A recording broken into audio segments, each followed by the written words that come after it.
In our next partner session with Kouture, a recycled fashion competition for students aged 13 to 18 years old, and a community where like-minded young adults can come together in a celebration of their creativity and drive to find a sustainable future for our planet. I'm pleased to say that today joining us is Brill, PR and Communication Executive at Kouture, to talk about Gen Z cutting through the noise of fashion.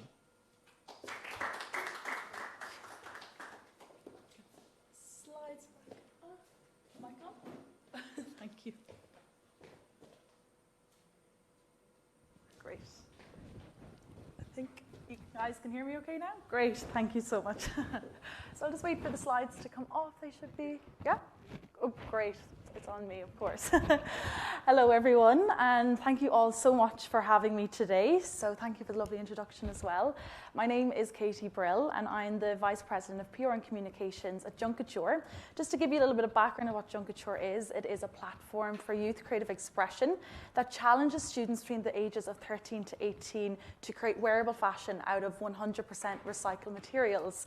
And it's a program that we run in schools, and we've just launched in the UAE since September, and it has been going spectacularly. I've been traveling around both Sharjah, Dubai, Abu Dhabi, and I've seen some of the creative talents and innovation that are coming from the students, which is just fantastic.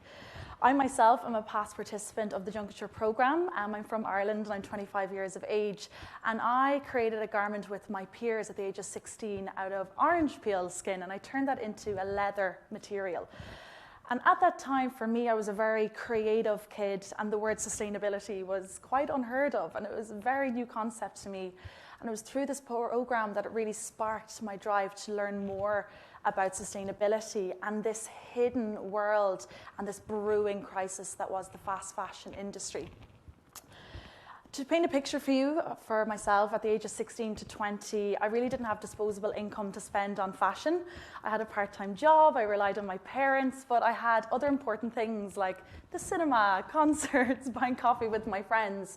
But one thing that was very important to me was, staying on top of trends. Social media became big, and for me, I wanted to feel good in myself.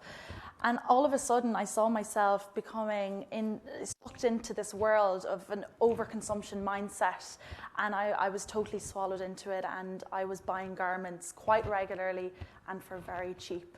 And I'm sure we can all agree that we've all probably seen it at one point or another. By the click of a finger, we can have a garment the next day, or by going down the high street, we can have a new outfit on us for relatively cheap. And it really wasn't until I was around 19 and I was listening to a podcast by Livia Firth from EcoAge, and she said some words that really spoke to me, and it was that the fashion industry was the second largest polluter in the world, and also that each one of us, no matter what our age, has the power to make change for the people who make our clothes, but also for our planet. And I think that really stuck with me, and I said, you know what? I have to do my part as well, no matter what my age. And I think that it's Gen Z. They're our future change makers, our future leaders, and that they can really have this positive impact for our planet. And that's really why today I'm presenting Gen Z cutting through the noise of fashion. And I want all the listeners at home and you guys today in the audience, if you can take away one piece of information from today and to feel empowered to make subtle changes to your perceptions of fashion and your buying habits, when that spreads, we can all really generate some positive change. So to kick things off, I'm sorry the slides that says how do you consume fashion? I want to get you guys involved and to ask you a few questions. I carried out some market research across 4 markets, and the UAE being one of them, and we got 251 young people answering these. It was great, because it was only over the last 2 weeks I got these answers through, so I was delighted with the number. And I was asking them some questions because I was really intrigued as to see how the shift in buying habits had changed. So for the first question that I'd love to put to you guys in the audience is, how often do you buy clothes and what stores do you buy them from? So does anyone want to start the conversation, the discussion, and let me know, where would you typically buy clothes from? Zara. Everyone.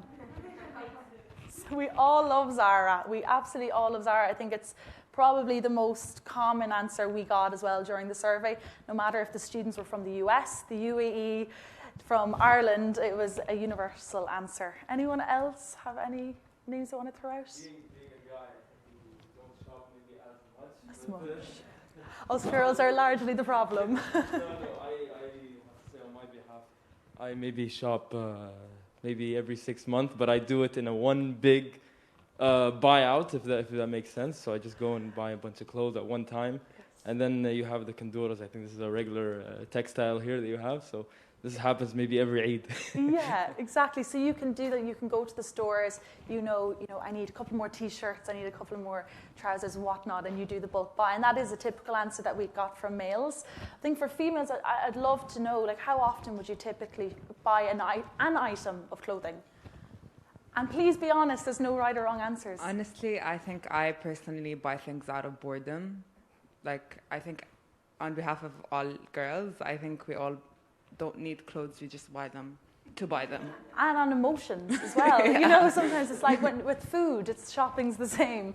You know, we've all been there. And I think that's quite interesting that you said that, because, you know, when I put it to these students, these are typical answers that we got. You know, your Shein online now has become huge. I spoke to a student from the UAE and they spoke to me for, you know, a certain amount of dirham, how many garments they could get. I was like, that's enough clothes for a couple of years for you, because how cheap those items of clothing are produced and being sold for. But what was great to see was the likes of these secondhand shops and apps coming up. So I was looking at the answers, and we had Depop, we had Vinted, and it was great to see that this generation are starting to shop from these secondhand clothing apps. And then what I was also quite happy to see was when I put to them, how often do they, I'm sorry about the text, guys, as well. It was fine on my laptop. But it was great that students were saying that they were shopping every couple of months. And I asked them to be honest, so I hope that they were. But I think for me, when I look back on my own purchasing habits and how they've changed over the years, I was definitely you. I was buying every couple of weeks. And it's if I go to Zara, I know I was buying not one item because you get sucked in. So now I just don't go in. Because it always looks very beautiful and very enticing. But what that does, as you know, what we are doing as the consumer is that we're creating a demand for production. And when we create a demand for production, there's more and more clothes being produced. And what are the brands doing? They're listening to us and they're saying, okay, they want to buy more. And they're creating these micro seasons. Does anyone know what a micro season is and how many seasons are there in this fashion industry? So usually in fashion, there's like always the fall season, Yeah. winter season, where they have different sort of styles. But the creation or the increased demands of people, that sort of trend, sort of influence a micro season. So you get seasons within seasons. Absolutely. So Yeah. no longer do you have spring, summer, autumn, winter. There's now 52 seasons. Every week there's a drop. Zara drops I think it's a Wednesday they drop a new line. Guys, that's like so scary. You can't fathom it until you actually hear the statistics. And for me, it's like, I ask myself, why is that? And then how are they producing them so cheap? If you think about from sketch to the textiles to, you know, the creation of them, to the garment workers, right through to selling them, all in a week. It's just, it's crazy to think. So for me, guys, I think it's great that we got your perceptions on that and how they align, and definitely the shift that needs to be made. So I love this question. Would you post on social media wearing the same outfit twice? Please be honest. So hands up, I suppose. Who would? Yes. I usually wear the same outfit for like 2 or 3 days. I don't care. And I believe that changing one piece in your outfit changes the whole outfit. Like people don't notice that you wear the same undershirt for a day or two. Yes, exactly. Anyone else? I suppose hands up, guys, on social media who would happily have, you know, something shown twice on social media. I mean, we wear a white Couture a lot, so Yes, exactly. never was an issue. Yeah, I suppose the same handbags, same accessories, anything at all, same shoes. Certain people, I suppose, I would have been in the mindset of if I was buying if there was an occasion and I had a dress, for example, I would not have posted that on social media a second. And that's me being honest. That was an awful mindset that I was in. But that has totally changed now, and it has to change because we can't have that disposable mindset that anyone even cares. Like, no one cares, I don't think.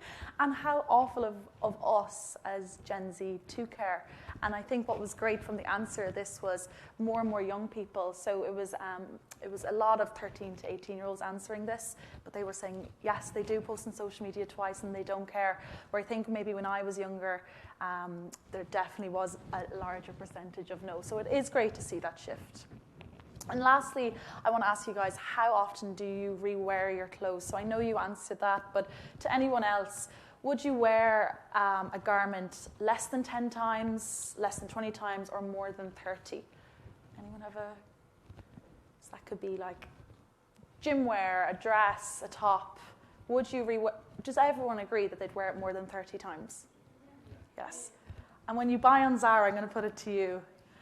Do you pick up an item in Zara and ask yourself, will I wear this more than 30 times, or is it a total impulse buy?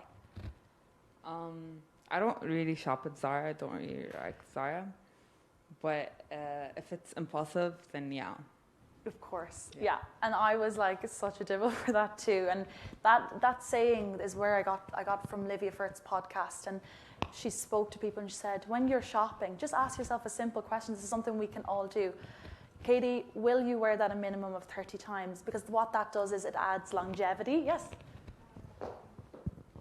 Well, for like the past year, my mom and I, we had like an agreement that whenever we go, because I love sale, everyone loves sales. Everyone.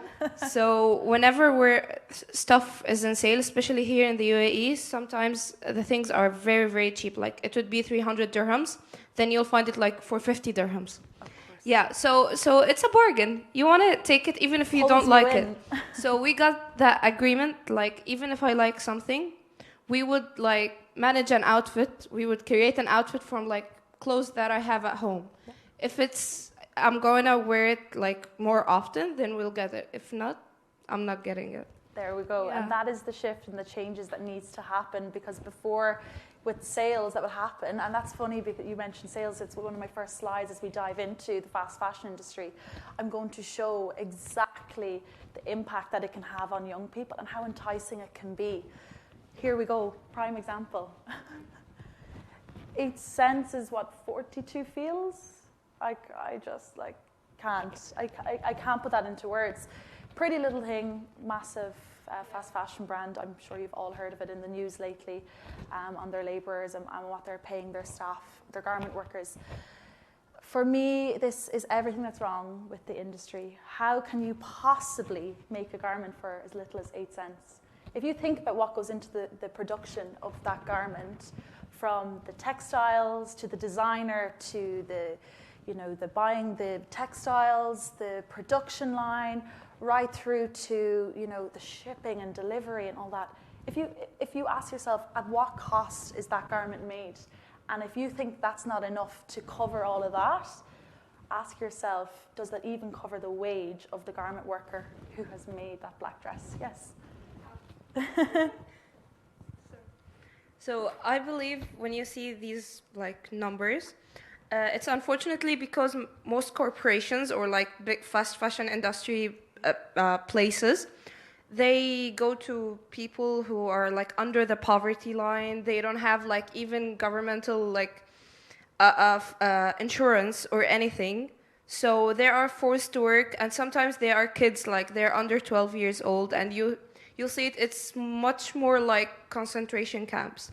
So basically, whenever you see this, like you said, this incredible drop in prices, it's not logical even to buy it. And as you said, if we continue to buy stuff at this price range, then these corporations will continue underpaying or not even paying those people who work at like the poor countries or like the developing countries. So I think it also starts from us consumers, that, as you said, buying more secondhand or like buying more from small businesses or people who like tailor clothes for you. This will force corporations to pay minimum wages at least, and to give them a humane place to work in. Absolutely. It's asking them to listen to us. If we stop buying, they will have to listen, because all of a sudden they're asking, okay, everything's slowed down, we need to slow down our production and change and move towards the shift in sustainability. Because if they don't, they're behind, and it is a growing demand, and more young people are being activists in the world of sustainability and asking more from the fast fashion industry. And I think that's really encouraging to see. But let's dive into it just a little bit deeper, guys, and hopefully you can all take away something from today's discussion. So as we all said, there is a perpetuating cycle of overproduction and overconsumption. I think we can all agree with that. And it relies on the use of our natural resources. So our air, water, soil, everything. And we have to ask ourselves, is a ridiculously cheap garment worth the depletion of this? And is it worth the environmental degradation that we're clearly seeing? And I think we can all collectively agree it's totally not, and it's totally unacceptable. The fast fashion industry produces 10% of global gas emissions. And as I already said to you, it's the second largest polluter in the world after the oil industry, which I think is hard to fathom. Shockingly as well, according to Fashion Revolution, which I'm sure you're all aware of, it's a fantastic resource of facts on the fast fashion industry, enough textiles to fill in a landfill truck is dumped or burned every second.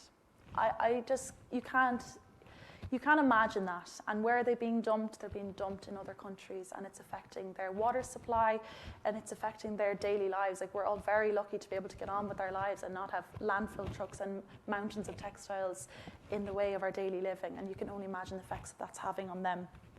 So you do have to look back at that pretty little thing dress at the 8 cents and ask, at what cost is that garment, and what contribution is that having, and the detrimental effects on our environment, but also the people who are making it. So I was wondering, can anyone guess what the most commonly used textile is in our clothing that we might buy from some of these brands? Does anyone know what the textile might be? Yes? Yeah, good. Yeah, polyester. Yeah, everyone does get involved. Absolutely. And I don't know if you know that polyester, it takes over 70 million barrels of oil to produce polyester, and over more than 200 years for it to decompose, because polyester is plastic. I think I couldn't believe when I found that out. And if now when I buy clothing, I'm looking at, I want wool, I want certain materials that are going to last me long term, and I see polyester, and then I look at some of my clothes I have over the years that are polyester. If you guys aren't aware, when we wash our clothes that have polyester in them, microplastics are coming off in our wash, and we don't see them. They're so minute. But what they do is they build up in our oceans, and they are affecting marine life, drinking water in several countries, it's been seen, and also food supply. So when you are washing your clothes with polyester, do you ask yourself, is that really dirty? Is there just a little tiny stain that I could just blot out? Because it's all those little changes that we can really, really help generate some positive change. Speaking of garment workers, going back to that, you can't not discuss that as well. Of course, the impacts on our planet, but the impacts on lives. According to, I suppose, most of our clothes are made in factories.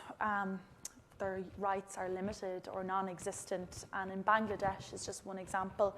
Over 3 million people, and 85% of them are women, work in the garment industry. That's their lives, that's their jobs, they've no other choice, and their rights are limited. And I suppose there's a lot of females here today, we're all for women's rights. It's really, really so sad to hear that. According to a 2011 survey, I think this image is quite strong. It was carried out by waronwant.org, and what they found was garment workers' wage starts between £32, around 160 dirhams, a month. And 80% of the workers are working between 12 and 14 hours a day. And it was over half of the women that were interviewed then admitted to being beaten, with approximately 3/4 of them saying that they've been verbally abused. So I think that, guys, we can relate to that, as you mentioned, the inequality, the non-existent, hygiene when they're working, and not be able to fear going into work every day to being beaten and abused. Talking about the mountain of textile waste and the landfill trucks being dumped in these countries every second, I think this image captures just that. The number of garments produced annually has doubled since the year 2000, which it's crazy. And it has now exceeded $100 billion garments for the first time since 2014. There is now enough textiles and items of clothing for 6 generations from the year 2020. We have enough garments already in the world for 6 generations. But of course, the manufacturers and these brands are listening to the demand, and they're continuously producing more and more clothes. And if that wasn't an insult, let's just add more salt to the wound, because the textile waste is estimated to increase by a further 60% between 2015 and 2030 unless we all start to make change. And I think it's great that you guys have already answered, and you've given some fantastic examples of some of the little changes that we can make, and collectively we can ask more from the industry that is absolutely harming our planet and the people who are making our clothes. So what can we do to help? This is where I want to hear more from you guys, and what do you think are some small things. It's really not that hard when you all collectively come together to ask this industry to listen to us. So, yes? I have a Oh, Ara, it'd be lovely to hear from you. Thank you, Katie. It was a great... since we started promoting your program and initiative, we have received from our members requests about how they can be involved in your operation from a volunteering point of view, or whether they can contribute even in a business point of view. So we have a lot of members. They said that how they can engage with your initiative to make your impact even bigger through them, because I'm sure you need a lot of volunteers maybe to achieve. Absolutely. And in which ways they can be involved. Let's say, if you can give us, enlighten us. So this is something, some of them maybe are here, but even the younger ones who are listening to us as well. Yeah. Because as you know, we have 3 cameras here. They're always all Hello, broadcasted everyone. live. So what can you tell them and how they can engage with your initiative and what type of impact they can do? Ara, that's amazing to hear, so thank you for letting me know that. We started 11 years ago in Little Ireland, and I came through the programme, and I think if it wasn't for Kouture and taking part, I was a creative kid, just decided I wasn't into sport, and I was crying out for a programme that would positively impact me and give me a community to feel like I belonged to. And I didn't know that Kouture at the time was going to do that for me. It's a program ran in schools for students, as I explained to you, and the primary challenge is, getting the teachers to educate them about sustainability and just getting kids to look at a waste, an item, be it a plastic bottle, a plastic spoon, and saying it's not always something that has to be thrown in the bin. And we've now launched in the UAE, Paris, Milan, New York, and London, and it is going great. And we are now going to have our UAE City Final upcoming now in June, where we get the kids from all over the UAE who have been making their garments out of waste materials. And guys, I promise you, you're not talking about, just a Coca-Cola dress. I mean, some of these are fit for the red carpet. And I feel that these students are the change makers of our future, and that you can really see them finding new innovative materials that can really positively impact our planet. Like, I made a dress out of orange peel skin almost 10 years ago, and now you see brands like H&M making shoes out of pineapple skin. It's happening, and it's our kids who are going to make this change. So for anyone who has an interest in creativity, working with the youth and helping them feel confident and that they can achieve anything, I would absolutely get in contact with us via our website. It's Kouture with 2 Ks, and we would love to see what you guys can do in terms of facilitating workshops, visiting schools, educating them about using waste and how we can include them, not just in creating a garment, because Kouture is all about utilizing it at home as well and in their day-to-day lives, and getting them to view waste as they go on to become, in the work field as they grow older and so on. So we would absolutely love to hear from anyone who would love to volunteer and get involved. We have the city finals coming up. We're going to need all hands on deck. And we'd absolutely love to hear from you guys. And, we're growing. We are very much a startup here in the UAE, and we're growing, and we're not going anywhere. So if you feel passionate about making a difference to students' lives and getting them more involved and broadening their knowledge on sustainability and utilising waste in new light through their creativity, please do get in touch. It'd be great. Thank you, Ara, for that question. So guys, just going back to this really quickly, because I'm aware of the time, does anyone want to let me know some ideas about what we can do to help this ever-growing crisis? Yes. Thank you for this informative session. Thank you. I think there is very important question that how we can do to help specifically in fashions. So instead of going to the shopping malls and to buy weekly or monthly, we need to ask ourselves, do I want this item or do I need this item? So I think asking ourselves this question will make the change from ourselves and then to the society. Absolutely. And I think there is an ever-growing pressure on young people to conform to trends on social media. There's beautiful people that they're seeing. Like we said, there's 52 micro-seasons being dropped every year. So you'll see my points here, but the first one is buy less and to ask yourself, do I need this? And actually, Katie, will you wear that a minimum of 30 times? That longevity that you're adding to your wardrobe before you buy is actually creating a capsule wardrobe and your own personal identity and style. So remember, fashion is a form of expression. And I think for young people, they're just finding out who they are. And I think if you conform to trends and you just go into a high street brand and you buy because all your friends have that top, you're not being true to yourself. So that is a great one. It's just asking yourself, do I need this or do I want? And if I need it, it's true to my own style. You're adding longevity to your wardrobe. And then all of a sudden, if more and more people do that, the manufacturers and the brands, they'll produce less. And hopefully we'll slow down the production line and possibly impact our planet. Hi. Hi. One more thing I think we can do after asking ourselves is, do we need this or not, is if we have good clothes, we donate them instead of just dumping them in the regular trash bin. Because it might be an old pant or an old top for me, but some other people, they need it and they will find it new, they'll be happy with it. Yeah. It will make them warm in the winter. What's the saying? Another man's trash is another man's treasure, or and I remember being younger and my cousins from another town from mine, they were older than me, and when I got a bag full of clothes from my older cousins, it was like, oh my God, she dropped down these clothes. And to me, as a young girl, it was amazing, but to them it was their trash. They wanted away with it. And I'm sure we are all, guilty of having clothes in the back of our wardrobes that we don't look at for many months or years. And for someone else, that might be an item of clothing that they'll wear. But I suppose, guys, just to show you the 3 points that I think we can all take away from today, it is to buy less, because if you take anything away, it's the most environmentally sustainable item of clothing is the one that we already have in our closet. Think twice before discarding. So going to what you said, swapping with your friends. I see a lot of people having these they'll get a community centre, everyone will bring clothes, they'll arrange them in colours and styles and people can swap, there's no charge, or they might pay so many dirhams in and it goes to charity. Then donate, sell, repair as well. I think people now young people especially, are starting to learn how to sew again.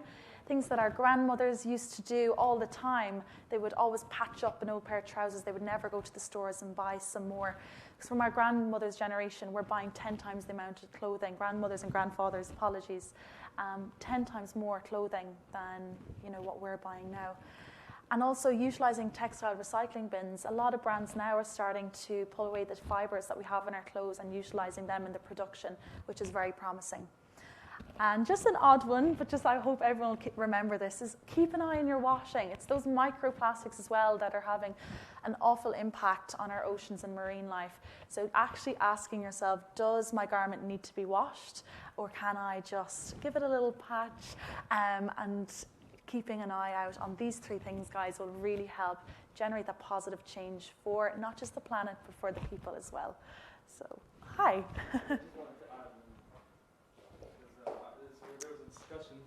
We had yesterday, I heard someone mention it. And so basically one other thing that we could be doing, and I think is something everyone should be taking into consideration, given we have a high fertility rate here in the region. We have a lot of kids coming up. And these kids, when they do get clothed, they grow out of them very quickly.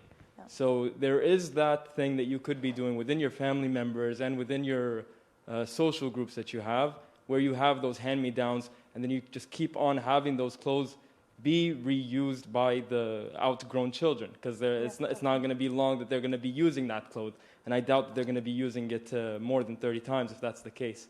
No, so there are people that are actually very strict about trying to make sure that they are reusing their clothes, and whether it just be clothes or even just the baby materials. And you can see the same thing for the kids in high school, the ones that buy suits and things like that. There are a lot of rental facilities where you can actually rent suits instead of actually buying them. That reusing and that basically taking advantage of what's already available instead of you having something and putting it in your closet and having it collect dust over the years is a lot more efficient to actually make sure that it is being reused and is limiting the number of waste that we have inside the ecosystem. Absolutely.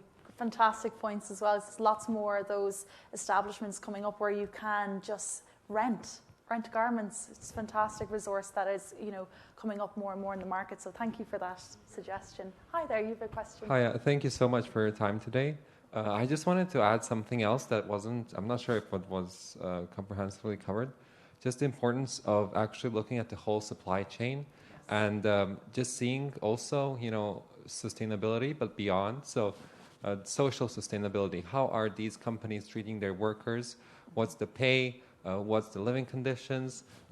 There's some websites, I'm not really exactly sure what, I forgot the name, but where you can track the whole supply chain and just estimate, between the company, how can I make an ethical decision also to make sure that, the garments I'm buying are also coming from places that actually treat their workers really well and treat them with respect and give actual good pay. And something else that I just wanted to mention and that I have been implementing personally, it's so important to just come back to the natural materials. I think Mother Nature has given us so much in terms of cotton, there's so much other variations, and I think a lot of people today keep buying kind of these new materials such as polyester, poly something, and I think it's all there in terms of nature, and us buying organic, buying something natural will also contribute to sustainability and development of companies and garments that actually care about the planet.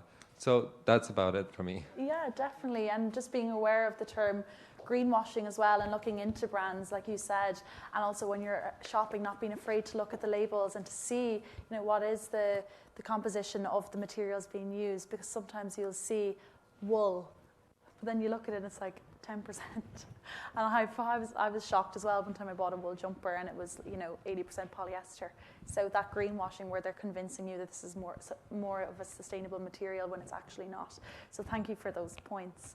But guys, that is everything from me. I'm really happy that you all came and really appreciative for Youth for Sustainability having myself and Kouture here today to talk to you all.